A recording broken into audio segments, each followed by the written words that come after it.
Bonjour à toutes et à tous. Heureux de vous retrouver pour un nouveau numéro de Smart Impact, l'émission de la transition écologique, l'émission de la RSE, responsabilité sociale, sociétale et environnementale des entreprises, avec un grand entretien aujourd'hui, celui d'Alexandre Mars, le président fondateur d'Epic et de Bliss, le rôle sociétal de l'entrepreneur, la philanthropie, l'investissement à impact, l'image des chefs d'entreprise en France, tous ces thèmes développés juste après ces titres. Et puis dans Smart Ideas, c'est la start-up Pousse Pousse que vous allez découvrir avec ses produits ménagers éco-responsables. Mais d'abord, donc, le grand entretien Alexandre Mars.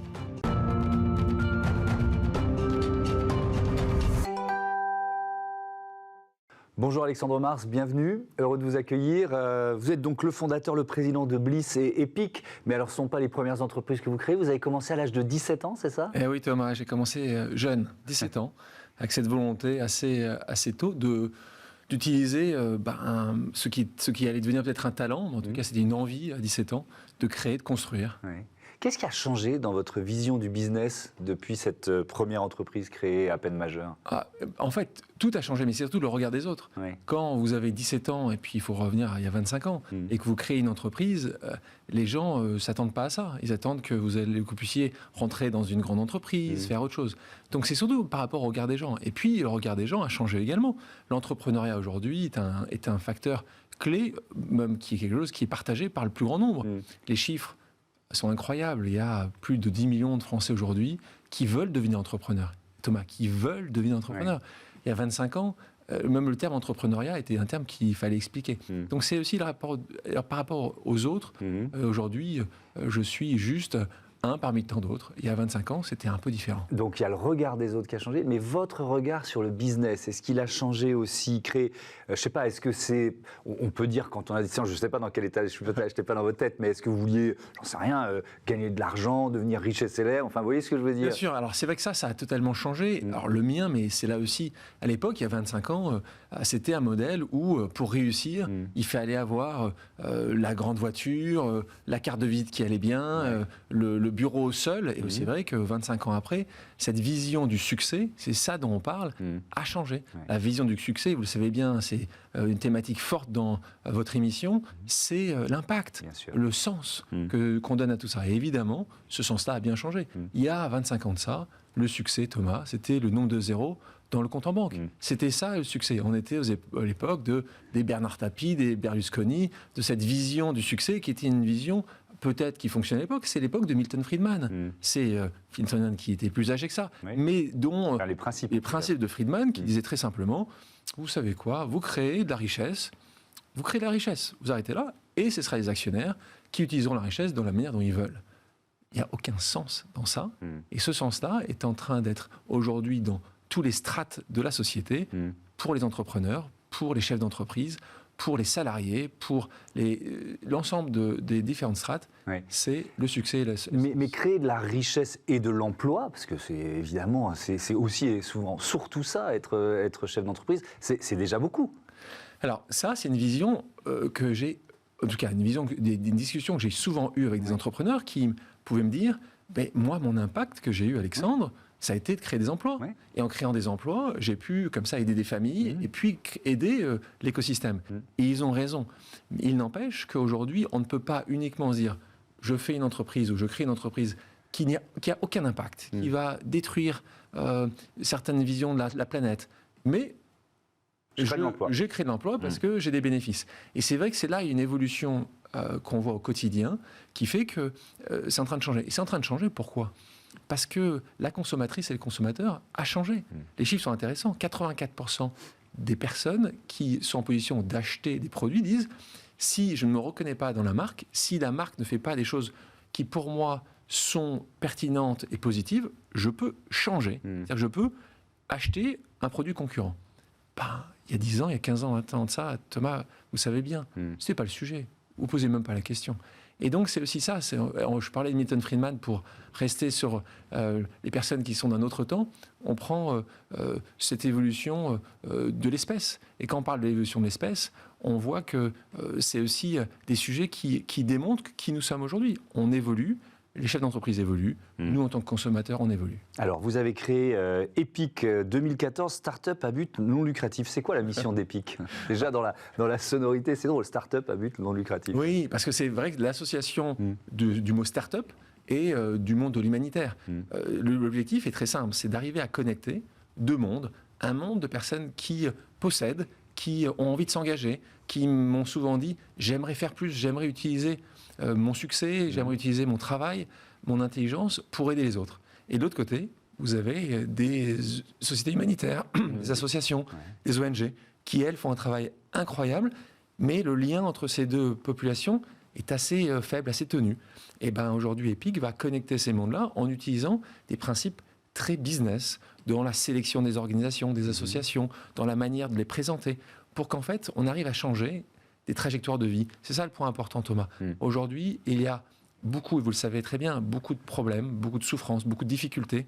Et aujourd'hui, la meilleure manière de changer ça, c'est d'essayer de trouver des organisations, des associations qui arrivent au quotidien à faire un travail dont nous pouvons prouver l'impact, dont on arrive à comprendre la gouvernance, le bon management, et de les financer, de les aider à se développer avec aucun modèle économique. Et là, c'est la seconde partie de la définition. On est nous-mêmes à but non lucratif, ce qui veut dire qu'on n'a aucun modèle économique. C'est-à-dire que si demain, Thomas, vous trouvez très beau ce que fait Epic, et si vous dites j'aimerais vous soutenir, si vous donnez 100 euros, 100% de vos 100 euros, Thomas, iront aux causes, et donc on ne prendra absolument aucun frais de gestion pour que ce soit un modèle totalement pur. Mais alors, c'est vous qui payez sur votre argent perso, c'est ça? Parce que sinon, ça tient pas. Il y a bien quelqu'un qui doit le payer. En effet, je le paye c'est moi qui vais financer les frais de structure pour que ce modèle soit un modèle pur, afin que vous puissiez savoir, parce que quand j'ai fait une étude de marché, vous parlez d'entrepreneuriat, un entrepreneur, vous le savez bien, la première chose qu'il va faire avant de lancer un business, il faut mieux qu'il le fasse,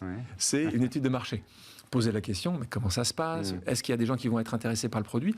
La première chose que j'ai faite avant de lancer Epic, c'est poser la question aux gens. Et ce que me disaient les gens dont j'avais confiance, c'est le manque de confiance. Une partie de manque de confiance, parce que quand je donne... Oui, parce qu'il y a eu beaucoup d'histoires, il y a eu des histoires d'ONG ou d'associations dans lesquelles les frais de fonctionnement étaient dingues, et donc finalement, il y avait une déperdition qui n'était pas acceptable pour ceux qui donnent, tout simplement. Exactement. Et donc, ce qui faisait que les gens se détournaient de ça en disant juste... je ne sais pas apparemment si c'était une raison ou une excuse, en tout cas, c'était un fait. Et donc, je dis, vous savez quoi, on va travailler là-dessus, et vous allez savoir, comme ça, vous allez moins vous inquiéter, vous allez savoir que 100% que vous donnez. Et donc, c'est en effet comme ça que moi, je finance l'infrastructure, les frais de structure de l'organisation Epic. Depuis sa création, Epic a levé 25 millions d'euros, qui ont aidé 44 organisations dans 11 pays. Je sais pas, ça a peut-être évolué d'ailleurs. Donc, on a mobilisé 47 millions. Donc, 47 millions. Donc, l'objectif, c'est au bout de 10 ans d'activité, donc dans 3 ans, d'arriver à 100 millions d'argent qui va être mobilisé. Et donc, en faisant ça, c'est des millions de vies. Alors, on aimerait toujours faire plus. Mais en tout cas, c'est en utilisant un modèle qui a été, et je crois que vous le savez, mais qui a été mis en avant. Et historiquement, j'ai toujours monté des entreprises que j'allais revendre.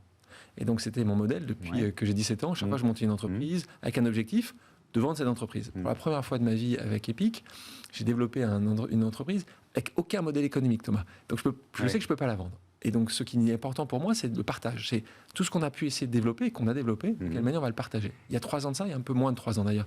Il y a Harvard qui est venu nous voir et qui a travaillé avec nous pendant 9 mois pour écrire un cas, une étude de cas, qui est aujourd'hui étudiée dans les ESSEC et dans beaucoup d'universités à travers le monde, qui montre qu'en fait, on peut associer assez facilement une certaine innovation, une certaine modernité dans un secteur qui, pour certains en tout cas, en manquait. Oui.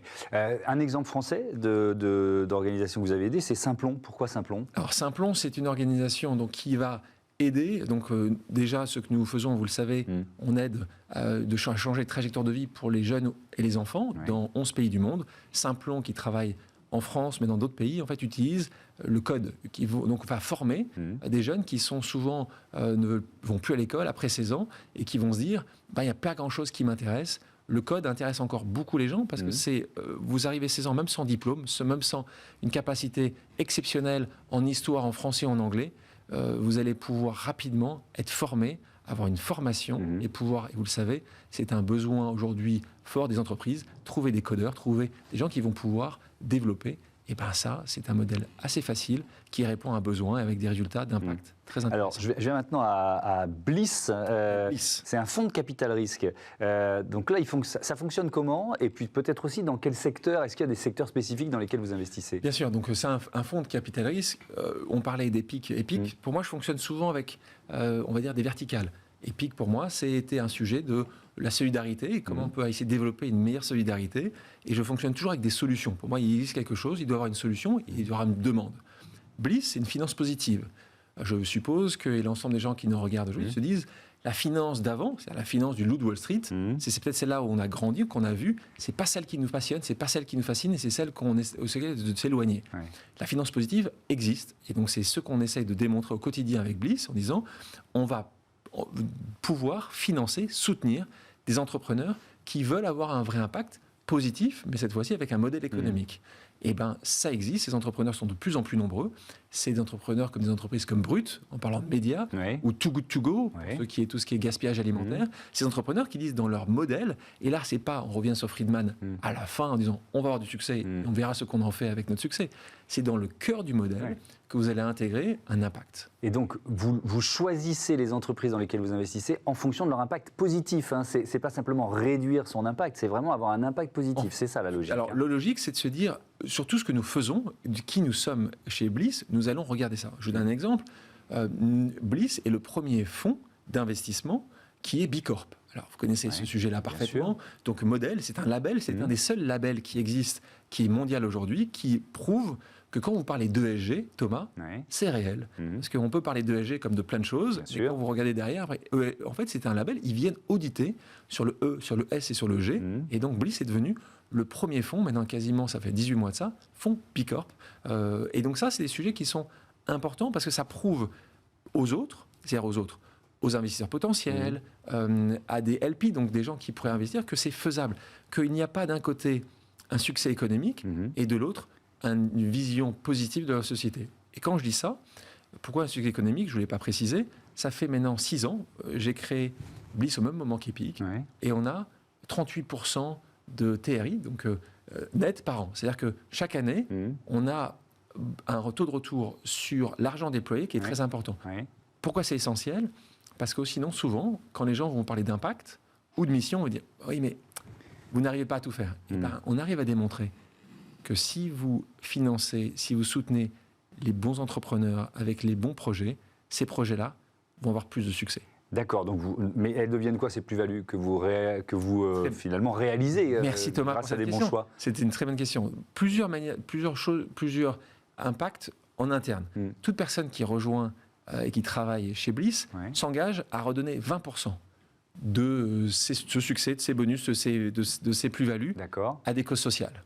Et donc, c'est un modèle qu'on appelle le Pledge, il s'appelle le Epic Pledge, et il y a aujourd'hui des centaines d'entrepreneurs dans le monde qui l'ont signé. C'est une obligation, quand vous rejoignez Bliss, de signer, de vous engager. Et donc, ça repart par Epic. Exactement, en fait. Après, ça repart par Epic. Et donc, ça, c'est un modèle qui est assez structurant pour Bliss. Bon. Mais c'est quand même ça qui vous permet de gagner de l'argent, parce que je suis inquiet.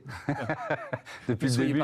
Non, je sais, vous avez un beau succès d'entrepreneur depuis. Mais vous avez raison. Mais en plus, c'est pas un gros mot. Enfin, on est sur une chaîne business et heureusement que voilà, on veut se réaliser par l'argent qu'on gagne. Mais j'assume totalement la balance qui est. Vous avez votre balance de vie. La mienne est très simple. C'est qu'il y a un moyen et une fin. Pour moi, le moyen, c'est un moyen financier. Ce n'est pas une fin. Donc, quand je crée de la valeur financière, ce n'a jamais été et ce n'est pas une fin. C'est un moyen qui est pour moi important pour financer des projets sociétaux, pour pouvoir avoir cet impact positif. Et pour ça, vous le savez bien, cette chaîne le prouve, c'est que le business est essentiel et on ne peut pas penser business d'un côté et le plus loin possible impact. On associe souvent dans cette émission mais deux mots, durable et rentable, et le « et » il est très important. Vous êtes d'accord avec cette idée? C'est-à-dire que quand vous choisissez par exemple une entreprise à impact dans laquelle vous investissez via Bliss, c'est un peu la réflexion que vous avez, parce que sinon ça ne sert pas à grand-chose. Non, sinon ça va être compliqué. Alors, c'est pour ça que vous regardez bien, les sujets d'Epic et les sujets de Bliss sont très connectés d'un côté, mais le point c'est qu'il y en a une ou des sociétés chez Bliss qui vont avoir qui vont être rentables. De l'autre côté, ils vont être durables, non rentables. Mais ce n'est pas le même type de modèle. Oui, ce n'est pas la même chose que vous allez faire. Il y a des choses que vous ne trouverez jamais de modèle économique. Mais il faut quand même les aider parce que... Oui, là, on est dans les ONG. Exactement. L'État ne peut pas tout faire et est limité aussi dans certains modèles.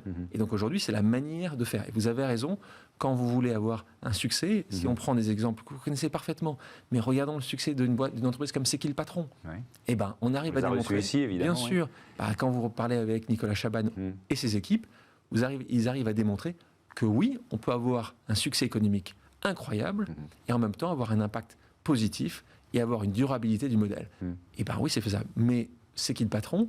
Aujourd'hui, il n'y en a pas 2, 3, il y en a 20, 50.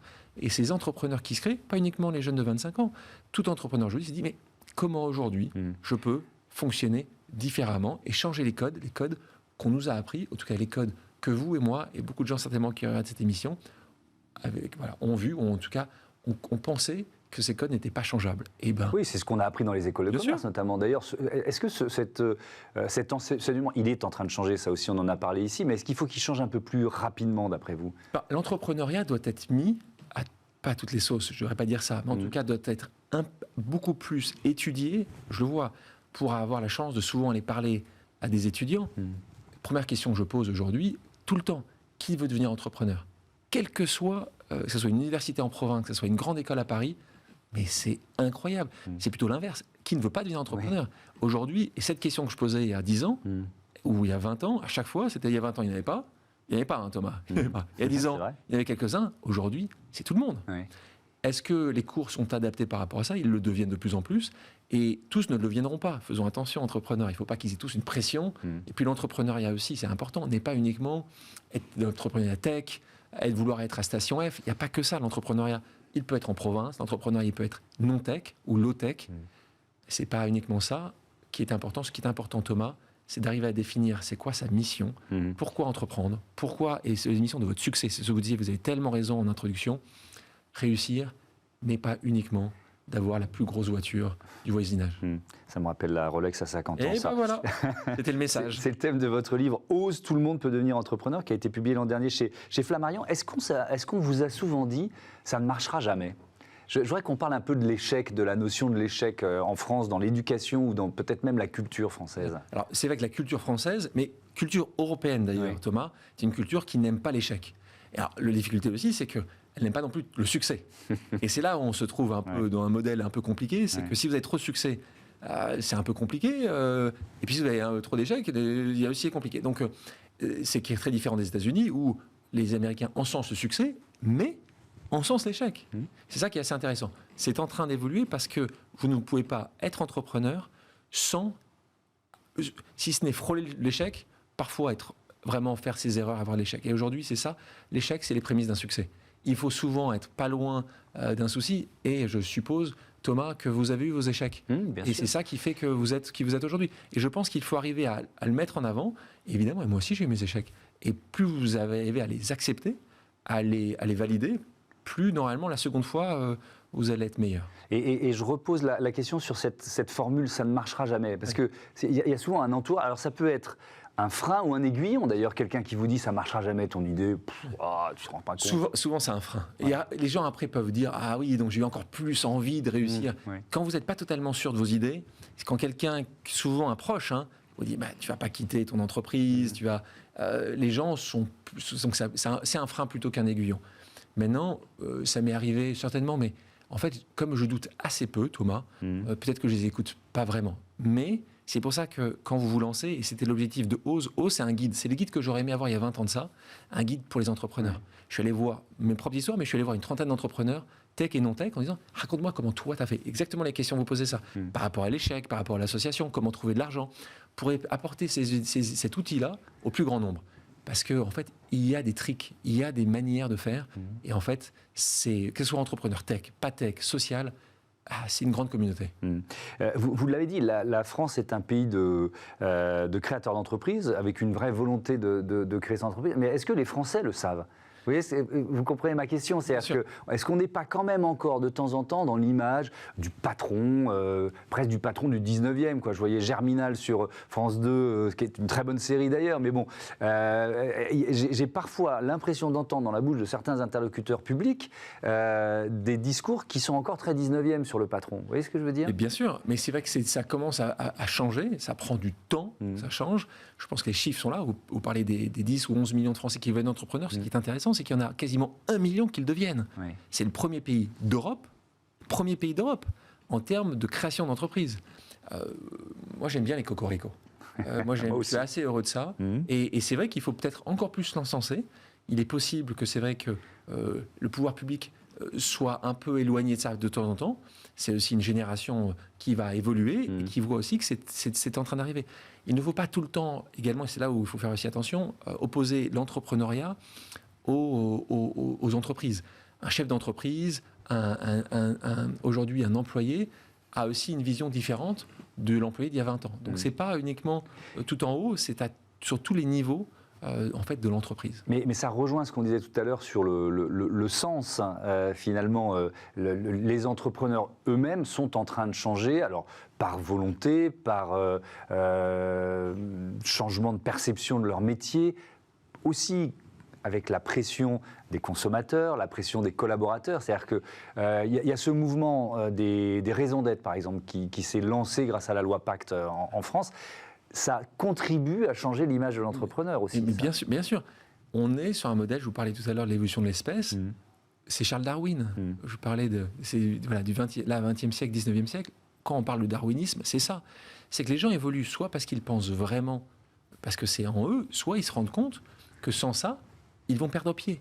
Et les entreprises qui ont perdu pied il y a 10 ou 20 ans, quand on parle de Nokia ou Kodak, ils ont perdu pied parce qu'ils n'ont pas vu des évolutions technologiques. Aujourd'hui, c'est des évolutions sociétales. Si vous n'avez pas vu ce qui est en train de se passer, si vous ne comprenez pas que la consommatrice et le consommateur veulent autre chose, et bien vous ne voyez pas. Et c'est la même chose, vous parlez aujourd'hui des gouvernements, du personnel public, c'est la même chose. Les gens ont compris, et c'est très important Thomas, que ce n'est pas uniquement une fois tous les 5 ans. Une fois tous les 4 ans, les 6 ans, si ça dépend si c'est présidentiel ou du régional ou du local, que notre impact, que notre décision, elle n'est pas uniquement top-down, mais elle aussi à notre niveau, avec notre carte bleue. Et ça change complètement ce qui a pu avoir la vision, c'est que ce n'est pas uniquement une fois tous les 5 ans, on va voter, ce qui reste très important, mais tous les jours, je vais voter pour là où l'entreprise, le monde doit aller. On reprend le pouvoir. Et d'ailleurs, ce mouvement, on va terminer là-dessus, il a été accéléré là, depuis 2 ans avec ce moment de pandémie où on s'est aussi posé des questions sur nous-mêmes. Pourquoi je travaille? Pourquoi je fais ce métier? Et pourquoi j'achète en Chine quelque chose que je trouvais ici? Pourquoi? Et le pourquoi est important. On revient sur le point central. C'est quoi votre mission, Thomas, dans la vie? C'est quoi notre mission? Pourquoi nous faisons ce que nous faisons? Eh bien, c'est plutôt une bonne question à se poser. Merci beaucoup, Alexandre Mars. Je rappelle le titre de votre dernier livre, Ose, tout le monde peut devenir entrepreneur. C'est publié chez Flammarion. Allez, on passe à Smart Ideas et justement, on place les gens des entreprises, les startups et leurs créateurs en pleine lumière. C'est parti. Smart Ideas avec BNP Paribas. Découvrez des entreprises à impact positif.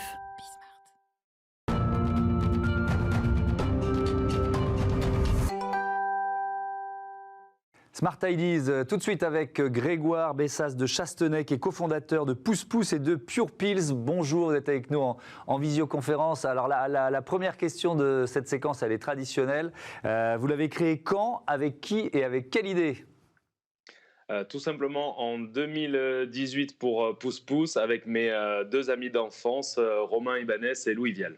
Et alors l'idée, c'est quoi?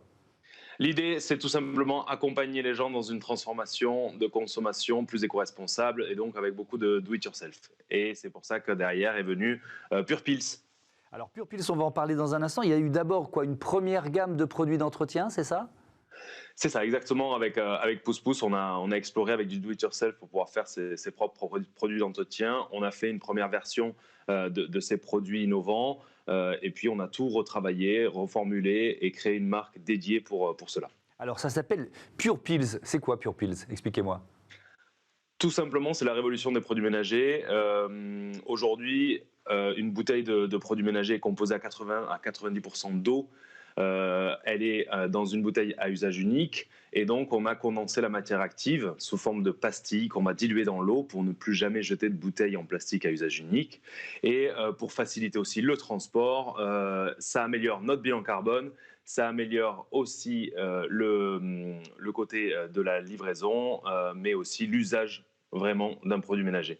On n'a pas voulu changer l'usage, mais on va changer un peu la manière de le concevoir.